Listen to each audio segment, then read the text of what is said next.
Hello BookTube, my name is Elizabeth. Welcome or welcome back to my channel, Bookies and Books, and welcome to part 2 of this series where I unpack my library. Basically, my books have been living in boxes for over a year and a half because I had work done in my apartment that included moving the bookcases so that I could paint behind them, and I wasted time. I wasted a lot of time, so I ended up a year and a half later in this condition that all of my books were still in their boxes. So I did part 1 where we emptied, I counted afterwards, 7 boxes. There are still 14 boxes left, so twice as many. And I think that the bookshelves are they're not 2/3 empty, so we have a problem. And also I've brought here books that were lying around in the little reading room. It's not a book room anymore, it's a reading room. Books that I've read since packing the boxes, books that I took out of the boxes, and so various other books. So I'm going to start with those. I have like 3 piles of them, and I'm going to start with the Australian books that I just brought back from Australia. So I'm going to leave a link in the description box to the video where I talk about them. There's fiction and non-fiction, and at the moment I don't feel like separating them, so I will just put them all on the same bookshelf, my Australian books.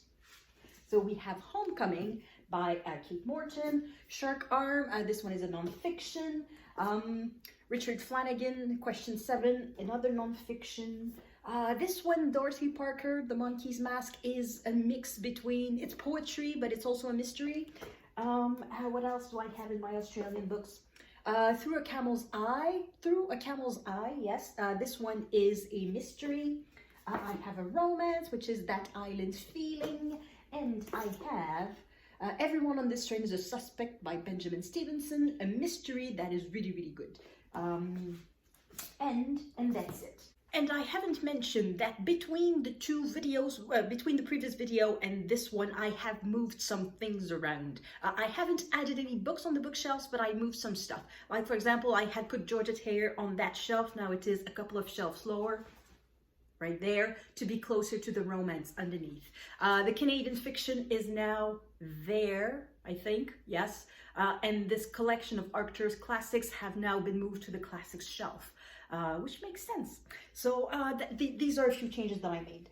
So let's continue with the random books. A lot of non-fiction. So this one about the conscription crisis, this one about Bangladesh. So these are a couple of French-Canadian non-fiction. Bibliomaniac, a book about bookstores. The author just went on a tour of UK's bookstores, more or less during the pandemic, a little bit after. Emperor of Rome by Mary Beard, an awesome book.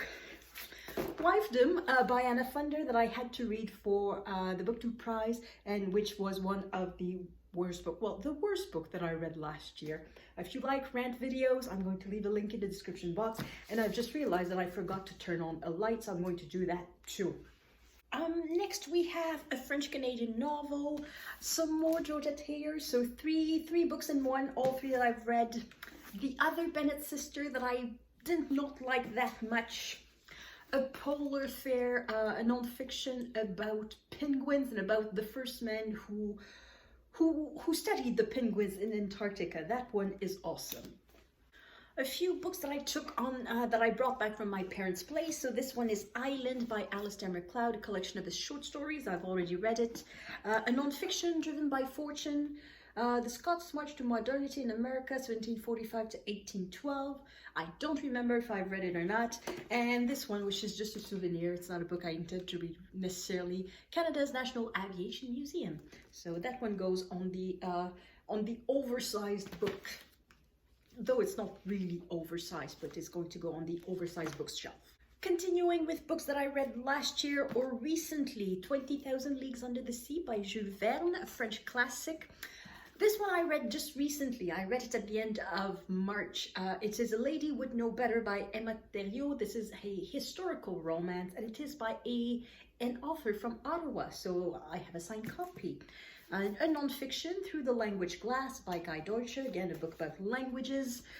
Ross King, one of my favorite authors, Michelangelo and the Pope's Ceiling, about Michelangelo, and when he painted the Sistine Chapel, which will be soon closed to visitors because a conclave will be held. I'm filming this on the day it is announced that Pope Francis the First, I guess, died. So we will have a conclave very soon. And then another Canadian fiction, The Best Laid Plan by Terry Fallis. And in this pile we have another Ross King, this one about Leonardo and the Last Supper, a new Gilgamesh. That one came out I think last year or 2 years ago. And then a few French-Canadian, not necessarily French-Canadian books that I took out of the boxes when I voted on Jolene's and Lindy's 100 best Canadian books of the 21st century list. So For Sure by France Daigle, and Birds Reigned, something like that, by Jocelyn Saucier, which is really good, and it made the list. The Inconvenient Indian by Thomas King, that one is non-fiction, and Seven Fallen Feathers by Tanya Chalaga, this is also non-fiction. And the next little pile is going to be all over the place. So it starts with a graphic novel. I really read very few of those. So Jerusalem by Guy Delisle. And then my beloved author Grazia Deledda. She won the Nobel Prize in 1920 something, but for some reason she seems to be forgotten. And this one was a reread. In January I just wanted to reread that book, and I did. A classic from the Middle Ages, so Chrétien de Troyes, Christian of Troy, and this one is Percival, or the Tale of the Grail, probably. Uncle Friend in the Springtime, P.G. Wodehouse. The Tin Flute by Gabrielle Roy, Canadian classic, a book that I really love. Shakespeare, Macbeth. An essay about woke thoughts at university. Very interesting, not translated in English unfortunately, but very good. The video stopped recording because I was out of space on my phone, so I had to delete stuff. So now I'm back for the last 5 books of this little pile of books, well, big pile of books that were not in boxes. So The Black Squirrel by local author Daniel Poliquin, so this one is in French.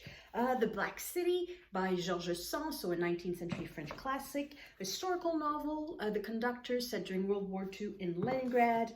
And then Jamaica Kincaid, a travel tale about a hike that she took in Nepal to collect flowers, and then Walking on the Land by Farley Mowat about his travels to the Canadian North in the 1950s, 60s. Let's continue with box 15. So this box is really a mix of all sort of things, fiction and non-fiction, books that I've read recently and some older books. A few books about books, it's really all mixed up. So these couple of ones, the first ones on the top are travel tales. And then I have this book that was To Catch and Kill that I bought for the BookTube prize. I have a French-Canadian novel, as far as I know it's not translated.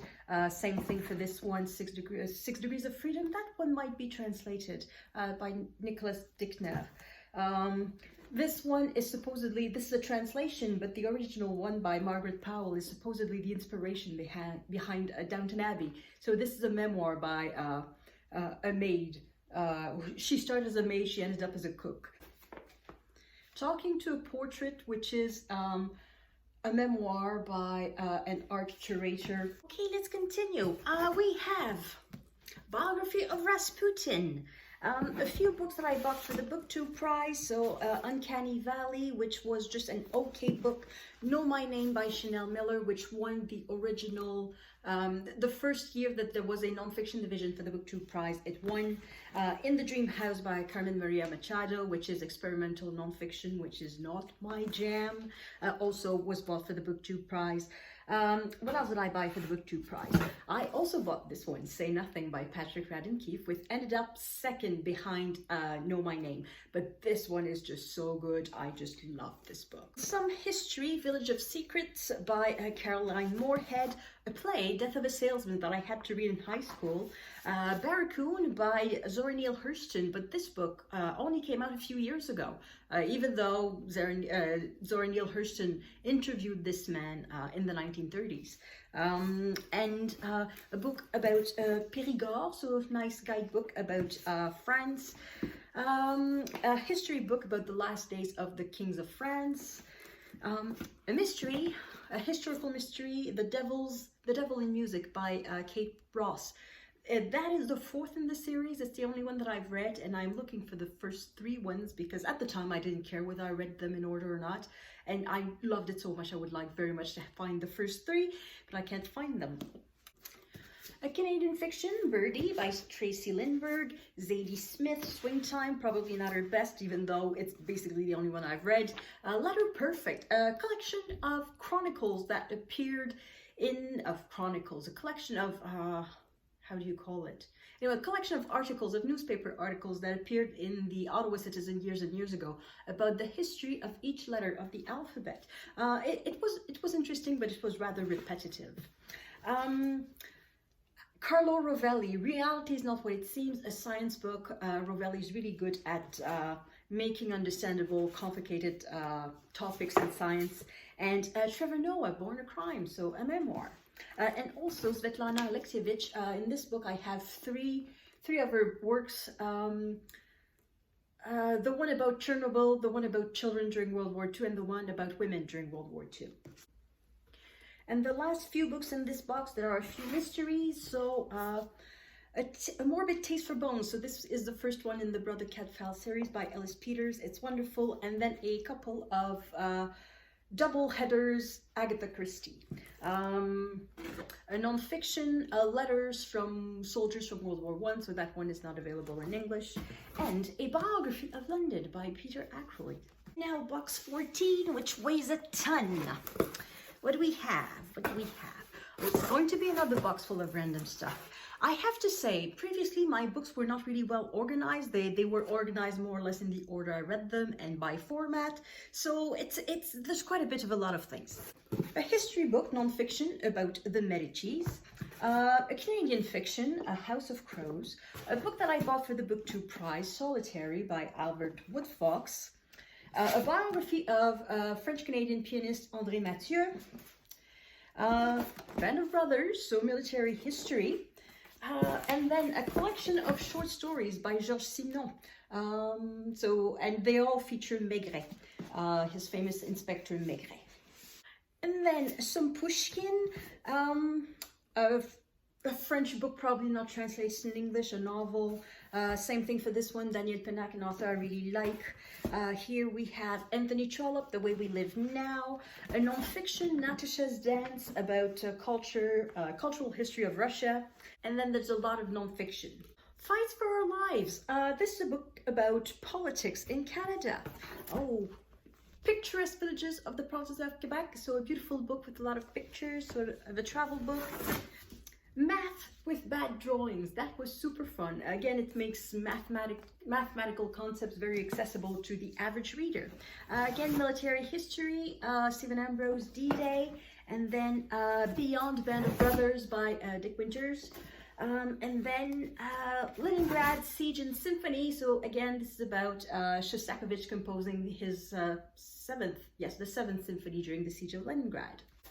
The last two fiction, I believe, in this book, The Good Soldier by Ford Madox Ford and The Chinese Nail Murder by Robert Van Gulik. This is a historical mystery set in ancient China. Really good. Again, some Mary Beard, Confronting the Classics, a book about translators by a teacher that I had at university, a memoir by an art forger. So this one is Caveat Emptor, The Secret Life of an American Art Forger by Ken Pereni. The ending was, well, the beginning was more or less interesting because I didn't care about his childhood. I wanted to know about the art forgery. And once the art forgery starts, it becomes very interesting. I don't know if that one has been translated in English. Rebelles sans frontières. So this is the life of a humanitarian worker from Quebec. You should talk to someone. Maybe You Should Talk to Someone by Laurie Gottlieb. A memoir by a therapist. Mediocre by Ijeoma Oluo. The Dangerous Legacy of White Male America. So an essay on race in America. God Is Not Great by Christopher Hitchens. The title pretty much says it all. Black Wave by Kim Gattis. This one is more or less, it's a history of recent history in the Middle East. So from the 1970s on, and it focuses on the rivalry between Iran and Saudi Arabia. This Planted in the Vile by Eric Larson, sorry. This one is about 1 year during World War II in London. Particularly it focuses on Churchill. And this is a more or less interesting book about a very interesting writer. Folia here was a columnist for La Presse, and I started reading the newspaper by reading his columns. However, this book is only half interesting. So that's the end of the box. Box number 12. What's in this one? What's in this one? Okay, so at first glance, I should say, I see fiction in French and guidebooks. Fiction in French. My beloved Gracia de Leda. A bunch of books in this wonderful collection of world literature, more often than not in translations, well, not always in translation. So for example, this one is Boubacar Boris Diop Murambi and the Book of Bones, about the genocide in Rwanda. Love, Anger, Madness by Marie Vieux-Chauvet, which is awesome. This one is by a Brazilian author. This one by an author from Iceland. This one by an author from Mauritius, a book that I hated, but it's pretty, so I'm going to keep it. A collection of short stories by an Iranian author, and you can see a little bit. A book that was super popular when it came out, but it's the sort of book which starts well and just doesn't, it sort of collapses on itself. It had a great beginning, but the end, it was really so-so. More French-Canadian books in this little collection. They're all going to go together. So I have some more Gabrielle Roy in it, some Dany Laferrière and Daniel Poliquin. So it all goes here. A bunch of guidebooks. I've mentioned that I'm kind of sentimental, and these ones are full of pictures, so even if the information in it is no longer accurate anymore, it's still rather useful. So Paris, the south of France, again another part of the south of France, the Périgord, London, Moscow and St. Petersburg, though chances that I go back there are close to null. What else? Quebec City, this I may go back. And that's it for the guidebooks. A couple of French-Canadian books by authors originally born abroad. So Dany Laferrière was born in Haiti, and Blaise Ndala was born in the Congo. And yeah, these are a couple of fiction. Georges Sand, The Devil's Pool, so a classic. There's 3 Louise Penny in there. I'll get there. 3 Louise Penny. Some more guidebooks. Peru, Corsica, Italy. Yeah, I have a hard time getting rid of them. So this one is, I don't know how to call it. The author interviews military men. So this is about the military men's experience. I know it has been translated, but I think it has been translated for the UK market, not even the Canadian market. Though it probably did sell in the Canadian market. Clarice Lispector, a book that I had to read in university. At the time I didn't like it. I suppose I should reread it because there's so many people on BookTube who love her. I probably should give her a second chance. Then a couple of books about Russia. The Race to Save the Romanovs by Helen Rappaport. The Romanov Sister by the same author. And Midnight in Chernobyl by Adam Higginbotham. Really, really good. And some Canadian nonfiction. The Skin We're In by Desmond Cole about racial issues in Canada. Christy Blatchford, A Life Sentence about the court system in Canada. From the Ashes, a memoir of overcoming addiction. Oh, and this one is not nonfiction. It's a novel by Thomas King. And that's the end. It's the last book in this box, which really wasn't that full. And now it is box number 3. And in this box, I had a quick look. I'm going to find a lot of books in English. For example, there's going to be quite a bit of Shakespeare, such as Hamlet, Richard III, The Taming of the Shrew, a biography by Bill Bryson, and the Shakespeare theft about the thefts, about the first folios of Shakespeare. A few Charlie Browns. The narrative of the life of Frederick Douglass, Heart of Darkness, so a couple of classics that go with the collection. Hot Art, a book about art theft. which was super interesting. A Canadian fiction, The Englishman's Boy, The Pianist, the memoir of Ladislav Spilman, a book which is at the basis of the movie The Pianist with Adrian Brody. That doesn't mean what you think it means, so a book on words. Piano Notes, a memoir by Charles Rosen, so another book about music. A Movable Feast by Ernest Hemingway. Vanity Fair by Thackeray. Bill Bryson, Notes from a Small Island. Wuthering Heights. A slave narrative, so a collection of small slave narratives. Weren't No Good Times, and it was edited by Horace Randall Williams. I have another one of the same sort somewhere, probably in this box. The Regeneration Trilogy by Pat Barker, historical novels set during World War I, very, very good. Another Charlie Brown here. What is this? The Department of Sensitive Crimes by Alexander McCall Smith, by the same author who did the series of mysteries set in Botswana, I think. Yeah, this one I didn't like that much. Rebecca Solnit, Men Explain Things to Me. And Flashman, which I haven't read yet. I've read just the first few pages and didn't like it, but for some reason I think I could like the book. So I hang on to it, but I'm not sure. So it goes on the not sure shelf. The classics shelf is getting really full. I may have to rethink that. We'll rethink when we have to. Let's continue.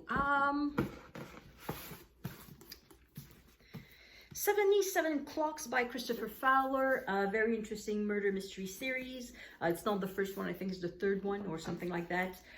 D. Brown, Bury My Heart at Wounded Knee, a classic of nonfiction about indigenous nations in the United States. Underground by Haruki Murakami. This is a piece of oral history where Murakami talks about the terrorist attack in the subway in Tokyo by a religious sect. And then what do we have? Another nonfiction, Midnight in the Garden of Good and Evil, which is a bit weird. A Confederacy of Dances, a favorite of many people, and one that I do not like. I don't like main characters who are just stupid men. Stupid, selfish men. I don't think it's funny, and if that's not funny, well, then the book is kind of useless. The Art of Racing in the Rain, which was super popular a while ago. I thought it was okay, not necessarily my favorite book, but I still have it. P.G. Wodehouse, and not P.G. Wodehouse, Ron Hansen, Desperados, which is a Western. Oh, I thought I just had one Western. Apparently I have two. London Under by Peter Ackroyd, so it goes with the other book that I have about London. Joe Baker, Longbourn, a retelling of Pride and Prejudice. My folks don't want me to talk about slavery, so the other slave narrative, that was, well, sort of collection of short slave narratives that I was talking about. The Water Room, so again by Christopher Fowler, and Full Dark House. I think that's the first one in the series. I believe this one is the first one. Anyway, it's a very good one. So I had to move some things around, so the mysteries have gone down one shelf, and the P.G. Wodehouse has gone from the classic shelves to its own little place on the random fiction shelf. All the P.G. Wodehouse will be together, because there's another one. I also have in this book another mystery, C.J. Sansom, a historical mystery that is awesome. P.D. James, Cover Her Face. I think it is the first Adam Dalglish mystery. A romance, Love in the Lowercase, translated from Spanish. So translated romance is extremely rare. Beloved by Toni Morrison.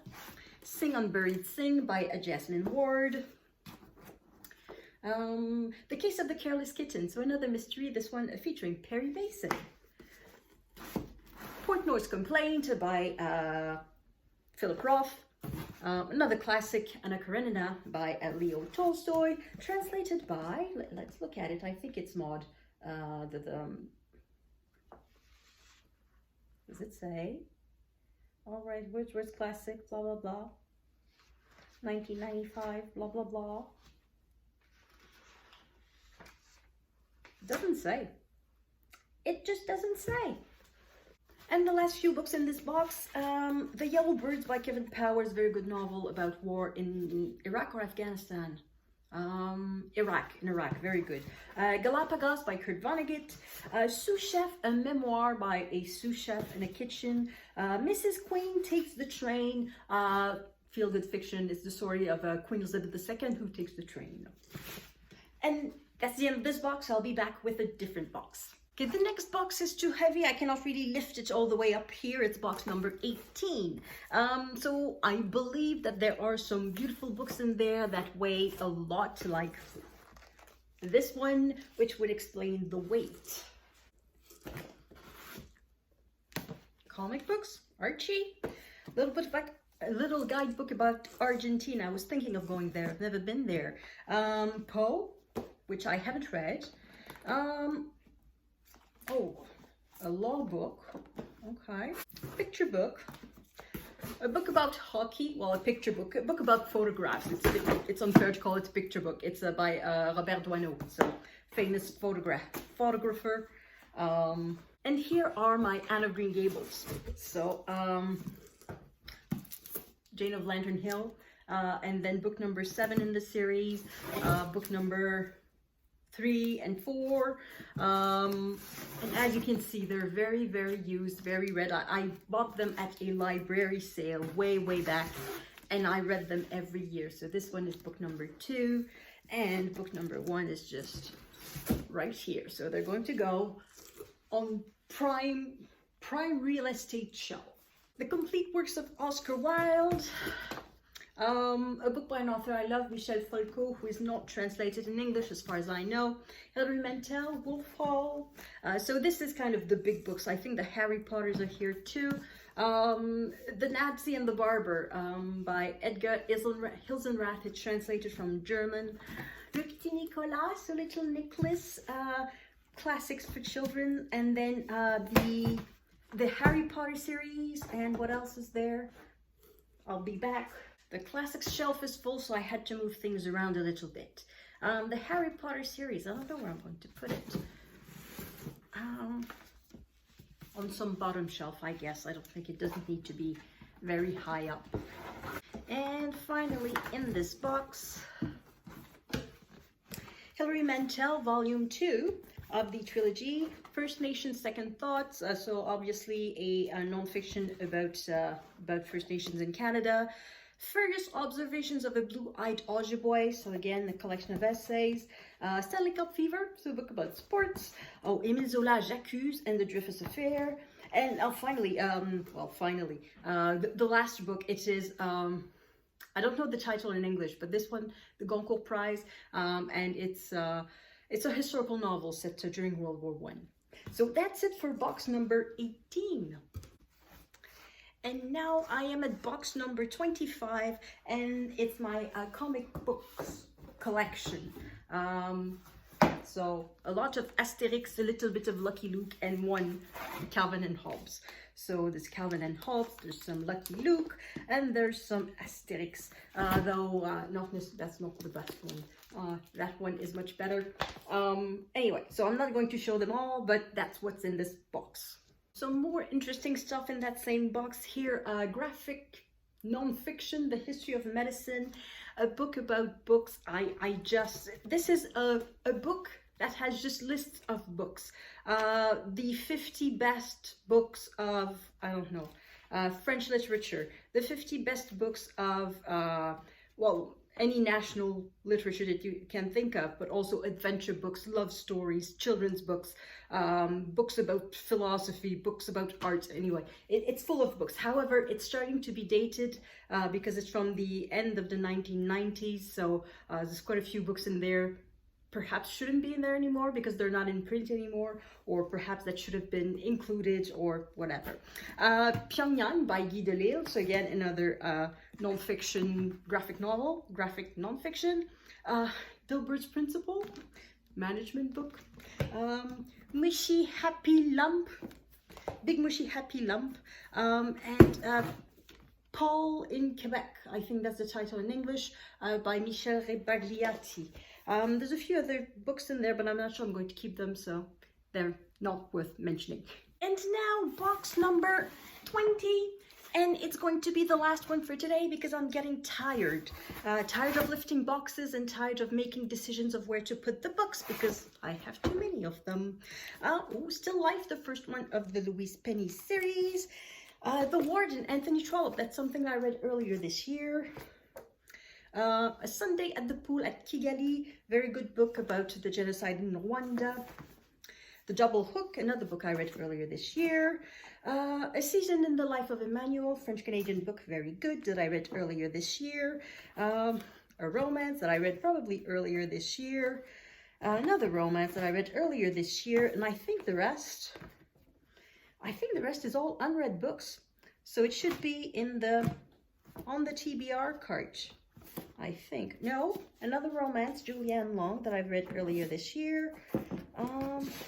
How about those? Nope, unread.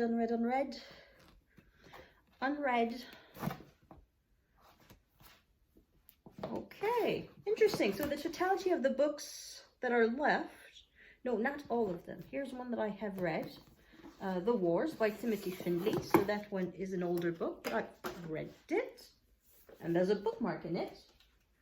The world belongs to those who read. Powerful message. What else? No, that's unread. That's unread. That's unread. Unread. Okay, so it's a box of TBR. Well, they're going to remain in the box because, as I said, normally my unread books don't go with my read books. And it's a good thing if I still have some space left on the shelves. That means I'm going to have more space, even more room for the unread books, and then I won't have to cull so much of my collection. So I'm just going to place these ones, and that is going to be the last book for this video because, as I said, I am tired. There are still 1, 2, 3, 4, 5, 6, 7 boxes left, and I'll keep that for another day, so for tomorrow. So see you in the next video in this series. So thank you everyone if you watched all the way here, and I'll continue unpacking my boxes in the next video.